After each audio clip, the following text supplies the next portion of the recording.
Ramadan ini kita akan belajar tentang agama Islam. Pas banget. Tapi untuk hari ini kita akan belajar dengan siapa dan pelajarannya apa.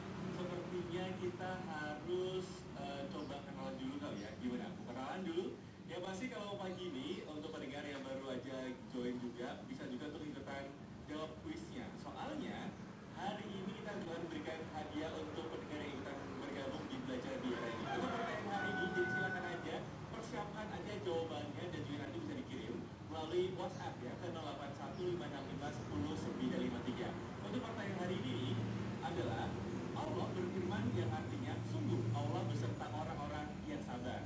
Ini terdapat dalam surat Al-Anfal ayat keberapa kan? Nah, silakan di guru SMP Negeri 28 Semarang ada Ibu Iswatul Hasanah SAG MAG. Assalamualaikum, selamat pagi. Waalaikumsalam, Mas Reza. Selamat pagi. Pagi juga. Saya panggil Ibu siapa ini? Iswatun, Mas Reza. Ibu Iswatun. Oh, Iswatun. Oke. Berarti pagi ini dengan Ibu Iswatun kita akan belajar tentang hidup jadi lebih damai dengan ikhlas, sabar, dan pemaaf, Mas Reza. benar sih. Tapi itu prosesnya juga harus ini ya, usaha ya Bu ya. Iya, betul. Apalagi jadi orang yang ikhlas. Sulit banget ikhlas. Iya. Dan juga pemaaf. Itu Iya. kayaknya besar ya Ibu Iswatun ya. Iya, betul, Mas Reza. Oke. Baik, silakan Ibu Iswatun untuk materi yang pertama. Silakan. Oke. Assalamualaikum warahmatullahi wabarakatuh. Selamat pagi anak-anakku tercinta dan pendengar RRI dimanapun berada. Senang sekali bisa berjumpa dalam acara Ibu Pertiwi Memanggil. Belajar di RRI bersama saya Iswatun Hasanah, Guru Pendidikan Agama Islam dan Budi Pekerti SMP Negeri 28 Semarang. Baiklah, untuk mengawali acara ini marilah kita baca bersama Basmalah. Bismillahirrahmanirrahim. Baik, untuk materi kali ini yaitu hidup jadi lebih damai dengan ikhlas, sabar, dan pemaaf. Ini adalah materi kelas 7 jenjang SMP. Adapun tujuan dari pembelajaran ini adalah yang pertama, siswa dapat membaca, mengartikan, dan memahami isi kandungan surat An-Nisa ayat 146, Al-Baqarah ayat 153, dan Al-Imran ayat 134. Dan yang kedua, siswa dapat menerapkan hukum bacaan nun sukun atau tanwin dan hukum bacaan nun sukun. Baik, kita akan mulai penjelasan materi hidup jadi lebih damai dengan ikhlas, sabar, dan pemaaf. Pada umumnya kita semua dapat lebih sabar, ikhlas, dan menjadi pemaaf di saat kita diuji oleh Allah dengan berbagai hal yang menyenangkan. Akan tetapi, saat diuji dengan kejadian yang tidak menyenangkan, seperti kesulitan hidup, kehilangan sesuatu yang kita cintai, maka kebanyakan dari kita akan sulit menerimanya. Ujian kesulitan, kehilangan, kekurangan, musibah penyakit, atau kemiskinan adalah perkara biasa yang dihadapi manusia. Setiap orang pasti memiliki bermacam-macam masalah dan aneka kesulitan. Tingkatan ujian dan masalah itu pun juga berbeda-beda. Nah, selanjutnya tinggal bagaimana caranya kita mengatasi berbagai masalah kesulitan itu. Bagaimana caranya? Kuncinya adalah pada keikhlasan hati, kesabaran jiwa, dan pribadi yang pemaaf. Allah Subhanahu wa Ta'ala telah mengajarkan ketiga hal itu melalui ayat-ayatnya. Rasulullah juga telah memberikan contoh yang nyata. Di antara ayat yang mengajarkan ketiga hal tersebut adalah yang pertama, surat An-Nisa ayat 146. Allah berfirman, A'udzubillahi minasyaitonirrajim. Bismillahirrahmanirrahim. Illal ladzina tabu wa aslahu wa i'tasamu billahi wa akhlasu dinahum lillahi fa ulaika ma'al mu'minin. Fasawfa yu'tillahul mu'minina ajran 'azima.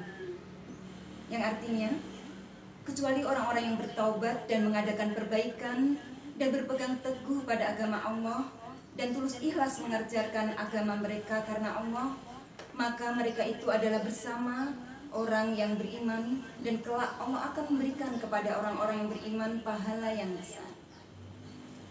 Kandungan surat An-Nisa ayat 146 menjelaskan tentang keikhlasan amal seseorang. Ikhlas merupakan syarat mutlak diterimanya amal. Setiap perbuatan manusia dimulai dari gerak hati atau niatnya. Oleh karena itu, yang harus diluruskan pertama kali agar tercapai derajat mukhlisin adalah niat di dalam hati. Niat yang baik akan menghasilkan perbuatan baik. Begitu pula niat yang ikhlas akan mengantarkan perbuatan yang ikhlas pula. Dengan ikhlas, hati kita menjadi tentram, tidak ada beban yang memberatkan. Perilaku ikhlas sebagai penghayatan dan pengamalan surat An-Nisa ayat 146 dalam kehidupan sehari-hari dapat diwujudkan dengan beberapa cara. Di antaranya yaitu yang pertama, gemar melakukan perbuatan terpuji dan tidak dipamerkan kepada orang lain. Contoh yang kedua, ikhlas dalam beribadah semata-mata karena Allah, tidak mengharapkan pujian atau sanjungan dari orang lain. Yang berikutnya, selalu berhati-hati dalam bertindak dan berperilaku. Tidak pernah membeda-bedakan amal besar dan amal kecil. Tidak menghitung-hitung apalagi mengungkit-ungkit kebaikan yang pernah diberikan kepada orang lain. Dengan demikian, ikhlas dapat diartikan melakukan sesuatu tanpa pamrih, tanpa mengharapkan imbalan, pujian, dan semata-mata yang dilakukan hanya mengharap ridha Allah Subhanahu wa Ta'ala. Baik, kita lanjutkan surat Al-Baqarah ayat 153. Allah berfirman, A'udzubillahi minasyaitonirrajim. Bismillahirrahmanirrahim. Ya ayyuhalladzina amanu ista'inu bis-sabri was-shalah. Innallaha ma'as-sabirin. Yang artinya, wahai orang-orang yang beriman, mohonlah pertolongan kepada Allah dengan sabar dan sholat. Sungguh Allah beserta orang-orang yang sabar. Kandungan surat Al-Baqarah ayat 153 menjelaskan tentang orang-orang yang sabar. Sesungguhnya Allah beserta orang-orang yang sabar. Sabar merupakan pengendali hati untuk selalu istiqomah dalam berbuat baik. Sabar bisa diartikan tabah, tahan menderita, ulet, tekun, dan tidak mudah putus asa. Sabar juga bisa diartikan menahan. Maksudnya adalah menahan diri dari kesusahan yang menimpanya. Menahan lisan atau anggota badan dari perkataan dan perbuatan yang tidak baik. Serta menahan rasa malas untuk berbuat baik. Sabar juga bisa berarti menahan diri tidak melampiaskan hawa nafsu, mengendalikan lidah dan tidak berkeluh kesah, serta mengontrol anggota tubuh untuk tidak bertindak anarki. Perilaku sabar dalam penghayatan dan pengamalan surat Al-Baqarah ayat 153 ada 3 macam. Yang pertama yaitu sabar dalam menjalankan perintah Allah Subhanahu wa Ta'ala. Contohnya, ketika mendengar suara adzan, bersegeralah menuju ke masjid untuk melaksanakan sholat berjamaah. Walaupun mungkin itu berat, tapi kita harus sabar menahan godaan. Barangkali aktivitas kita masih menyenangkan, lagi asik main game, lagi asik bekerja, lagi asik ngobrol. Tapi kita harus sabar sementara waktu, mengesampingkan kesenangan itu untuk segera menuju ke masjid menunaikan sholat berjamaah. Dan sabar yang kedua yaitu sabar dalam menjauhi maksiat atau meninggalkan larangan Allah. Contohnya, ketika diajak membolos, segera menolak dan menghindari orang-orang yang bersekongkol untuk membolos. Saat diajak tawuran, segera menolak dan menjauhi teman-teman yang mengajaknya. Dan yang terakhir, sabar dalam menerima dan menghadapi musibah. Contohnya, seperti sekarang ini kita sedang menghadapi pandemi COVID-19. Banyak yang terkena virus ini. Bagi yang sudah positif, maka harus dilakukan dengan sabar dan berserah diri kepada Allah, serta melakukan ikhtiar penyembuhan dan menaati ketentuan medis. Dan bagi kita yang terdampak pandemi ini harus sabar dan melakukan langkah-langkah yang dianjurkan pemerintah untuk physical distancing, tidak keluar rumah jika tidak mendesak, dan memakai masker jika terpaksa harus keluar rumah. Ya, kita harus bersabar menjalani ujian ini yang kita belum tahu kapan berakhirnya, tanpa menyalahkan orang lain, apalagi menyalahkan Allah dengan ujiannya ini. Kemudian untuk surat Al-Imran ayat 134, Allah berfirman, A'udzu billahi minasyaitonir rajim. Bismillahirrahmanirrahim. Alladzina yunfiquna fis sarra'i wad dharra'i wal kadhimina al-ghaidha wal 'afina 'anil nas. Wallahu yuhibbul muhsinin. Yang artinya yaitu orang-orang yang menafkahkan hartanya baik di waktu lapang maupun sempit, dan orang-orang yang menahan amarahnya dan memaafkan kesalahan orang lain. Allah menyukai orang-orang yang berbuat kebajikan. Kandungan surat Ali Imran ayat 134 menjelaskan ciri-ciri orang yang bertakwa, yaitu selalu memaafkan orang lain. Pemaaf berarti orang yang rela memberi maaf kepada orang lain. Sikap pemaaf bisa berarti sikap suka memaafkan kesalahan orang lain tanpa sedikit pun ada rasa benci dan keinginan untuk membalasnya. Setiap manusia pasti pernah melakukan kesalahan. Kesalahan dan kehilafan adalah fitrah yang melekat pada diri manusia. Rasulullah SAW bersabda, setiap manusia pernah melakukan kesalahan, dan sebaik-baik pelaku kesalahan itu adalah orang yang segera bertaubat kepada Allah. Ini berarti bahwa manusia yang baik bukan orang yang tidak pernah berbuat salah, karena itu mustahil, kecuali Rasulullah yang maksum, karena Rasulullah senantiasa dalam bimbingan Allah, sehingga Rasulullah tidak pernah melakukan kesalahan. Akan tetapi manusia yang baik adalah manusia yang menyadari kesalahannya dan segera bertaubat kepadanya. Perilaku pemaaf sebagai penghayatan dan pengamalan surat Ali Imran ayat 134 dalam kehidupan sehari-hari dapat diwujudkan dengan cara sebagai berikut. Yang pertama, memberikan maaf dengan ikhlas kepada orang yang meminta maaf kepada kita.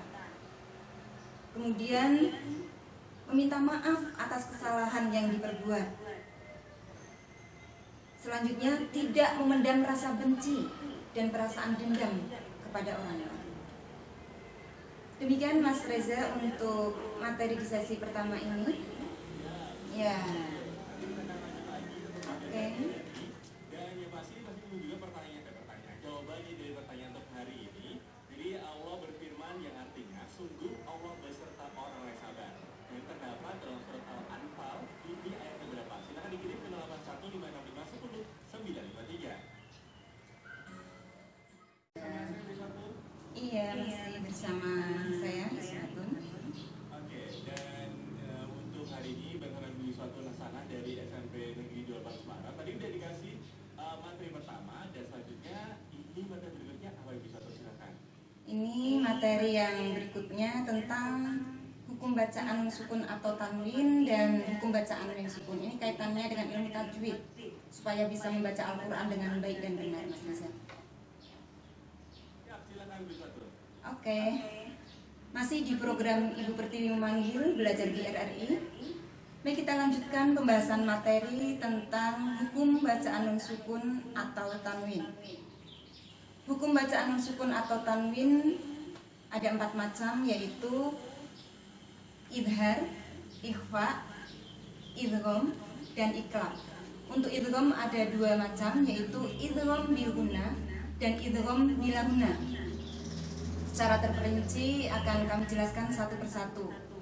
Yang pertama, hukum bacaan idhar, yaitu apabila ada nun sukun atau tanwin berhadapan dengan salah satu huruf 6, yaitu alif, ha, kha, ain, ghin, dan ha. Maka jika ada nun sukun atau tanwin bertemu salah satu huruf tersebut, cara membacanya adalah jelas. Contoh, min aqtori. Di situ ada nun sukun min, kemudian bertemu dengan alif aqtori.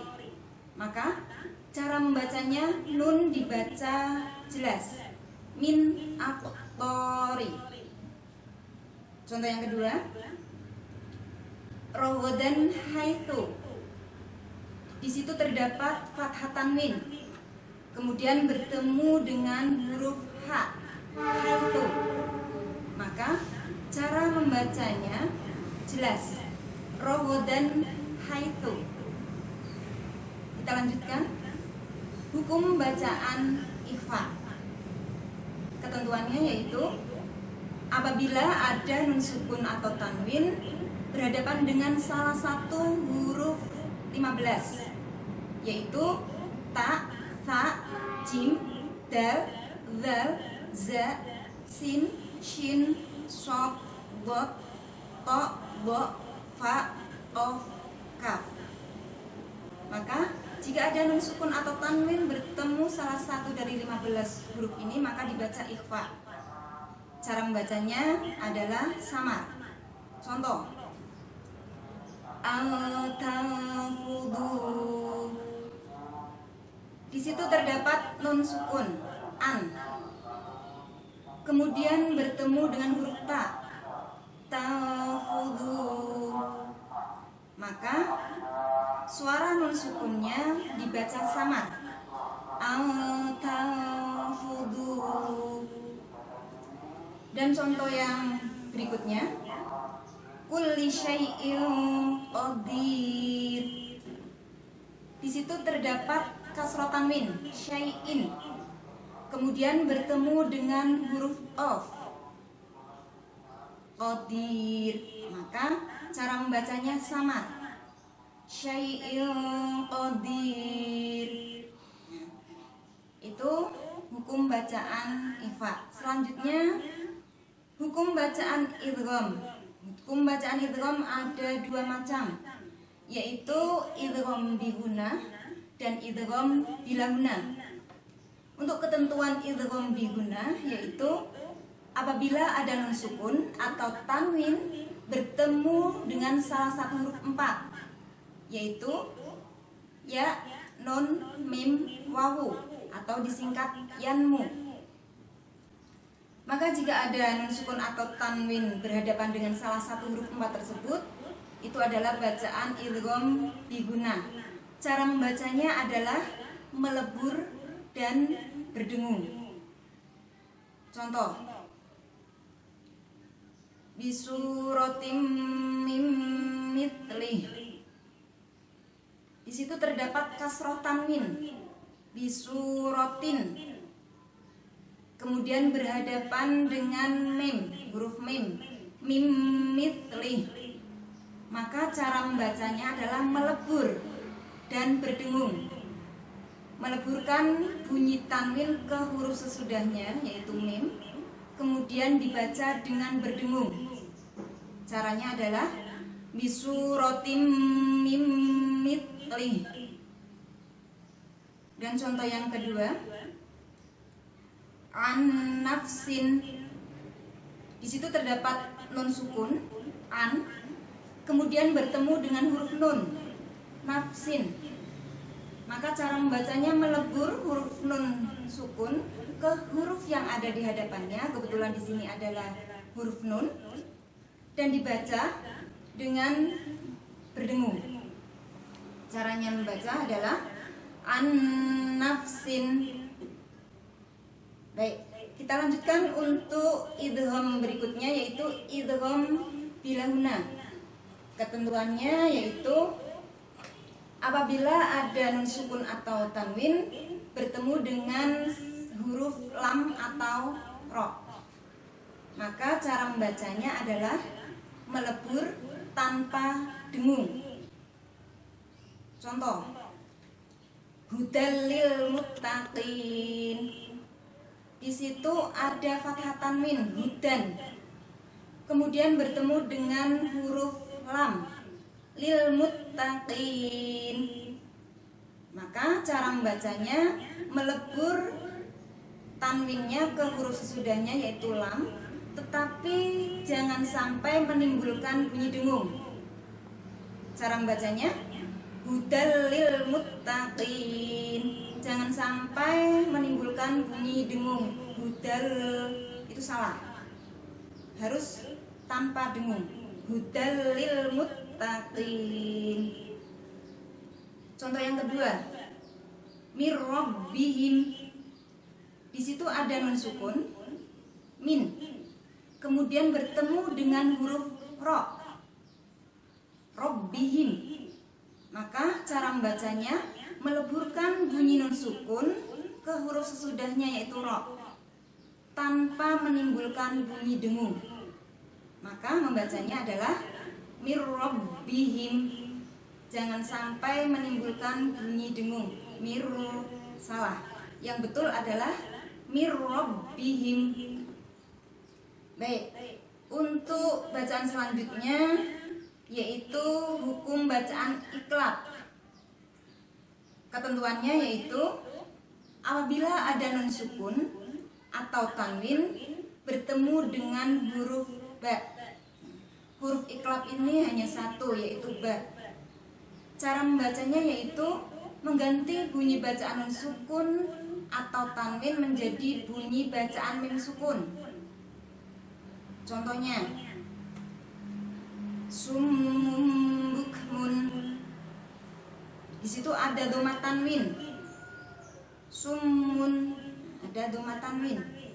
Kemudian berhadapan dengan huruf ba, bukmun. Maka cara membacanya dhamma tanwin berubah bunyinya menjadi mim sukun.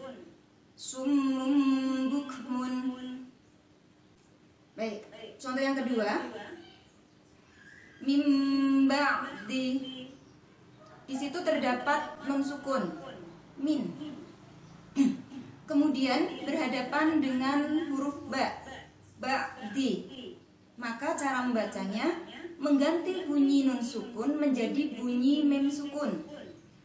Yang tadinya min menjadi mim ba'di. Nah, seperti itu penjelasan tentang beberapa hukum bacaan nun sukun atau tanwin. Semoga bisa dipahami. Selanjutnya untuk bacaan mim sukun. Ini juga tidak kalah pentingnya untuk bisa dikuasai agar dalam membaca Al-Quran bisa dengan baik dan benar. Hukum bacaan mim sukun ini dibagi menjadi 3 macam, yaitu yang pertama ikhfa syafawi, yang kedua idgham mimi, dan yang ketiga adalah ikhfa syafawi. Untuk memahaminya secara rinci, kita akan urai satu persatu. Yang pertama adalah hukum bacaan ikhfa syafawi. Ketentuannya yaitu suatu lafaz mengandung bacaan ikhfa syafawi apabila terdapat mim sukun bertemu dengan huruf ba. Contohnya, inna rabbahum bihim. Di situ ada mim sukun rabbahum, kemudian bertemu dengan huruf ba bihim. Maka cara membacanya adalah samar-samar di bibir dan berdengung. Inna rabbahum bihim. Contoh yang kedua, faidahum bisahirah. Di situ ada mim sukun yaitu hum, kemudian bertemu dengan huruf ba bisahirah. Maka cara membacanya samar-samar di bibir dan berdengung. Faidahum bisahirah. Baik, kita lanjutkan untuk hukum mim sukun yang kedua, yaitu idgham mimi.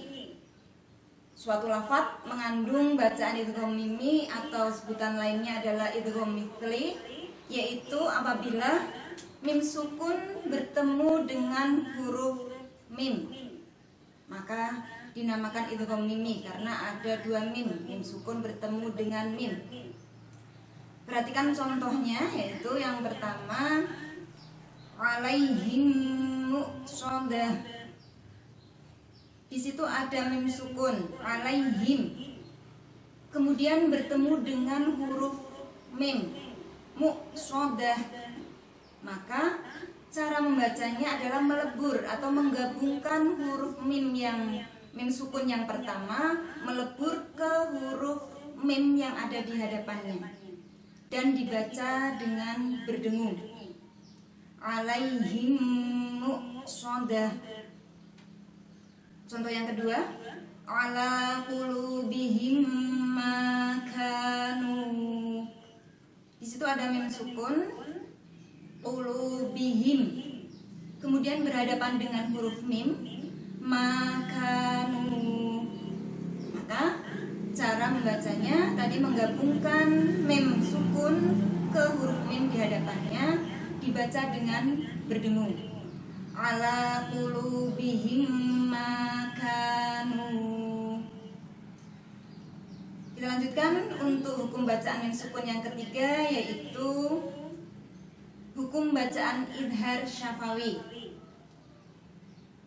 Suatu lafadz mengandung bacaan idhar syafawi, yaitu apabila ada mim sukun bertemu dengan selain mim dan ba, atau bertemu dengan salah satu dari 26 huruf hijaiyah selain mim dan ba.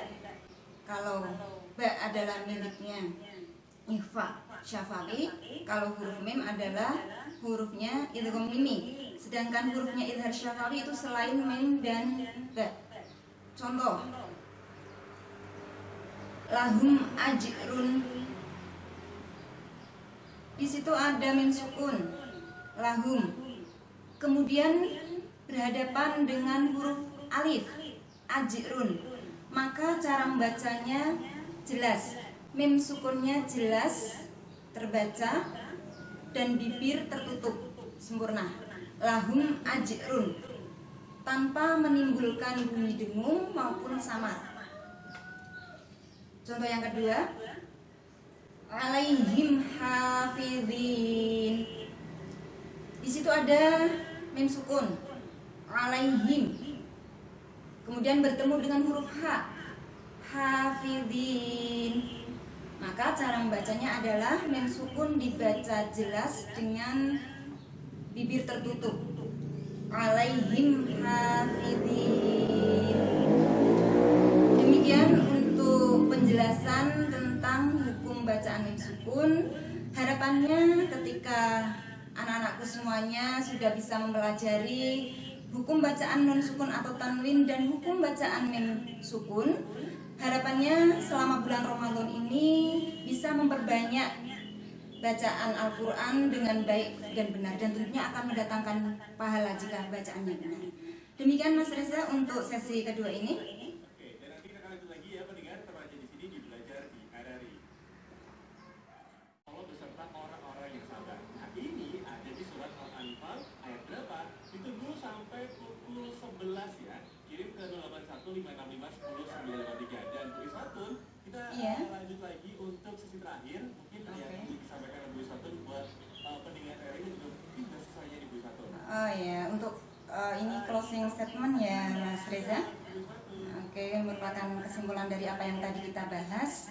Baik, anak-anakku yang tercinta dan pendengar RRI dimanapun berada, dalam situasi pandemi COVID-19 seperti sekarang ini, maka mutlak diperlukan penerapan sifat ikhlas, sabar, dan pemaaf. Ikhlas menerima situasi yang serba sulit seperti sekarang ini.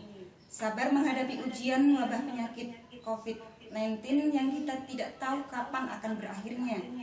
Dan menjadi pribadi yang pemaaf terhadap kesalahan atau tindakan orang lain yang mungkin tidak berkenan di hati kita.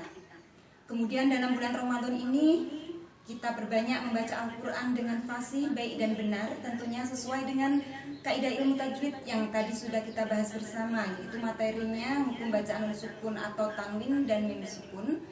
Harapannya dengan memperbanyak bacaan Al-Quran di bulan Ramadan ini, kita akan bisa segera keluar dan terbebas dari bencana COVID-19. Amin. Semoga dengan pemaparan materi tadi, Kak Reza, kita bisa mengambil hikmah dan mengimplementasikan sifat ikhlas, sabar, dan pemaaf dalam kehidupan sehari-hari agar hidup kita menjadi lebih damai. Demikian Ibu Pertiwi memanggil di RRI bersama saya Iswatun pada kesempatan kali ini. Semoga tetap semangat belajar di rumah, semangat mengaji, dan mengembangkan sifat-sifat terpuji dalam kehidupan sehari-hari. Akhirnya saya selaku pemateri, Kak Reza, mohon maaf apabila ada kesalahan. Akhirul kalam, wallahu muwaffiq ila aqwamit thoriq. Wassalamualaikum warahmatullahi wabarakatuh. Terima kasih Bu Satu. Sama-sama. Aktivitasnya selamat bekerja juga karena Oke. masih sekolah ya Bu Satu ya. Oke. Jadi, buat siswanya belum tahu Bu Satu masih kerja loh. Iya. Selamat ya Bu Satu. Ya. Berpuasa juga.